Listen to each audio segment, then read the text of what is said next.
بالله من الشيطان الرجيم. بسم الله الرحمن الرحيم.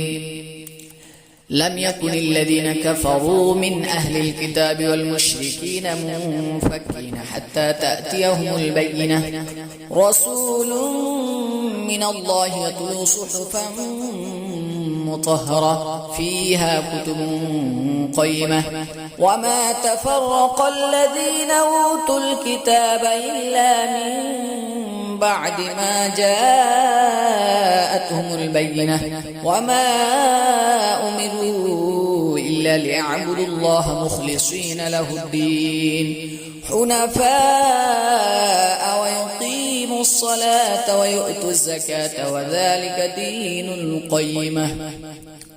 إن الذين كفروا من أهل الكتاب والمشركين في نار جهنم خالدين فيها أولئك هم شر البرية. إن الذين آمنوا وعملوا الصالحات أولئك هم خير البرية. جزاؤهم عند ربهم جنات عدن تجري من تحتها الأنهار خالدين فيها أبدا، رضي الله عنهم ورضوا عنه، ذلك لمن خشي ربه.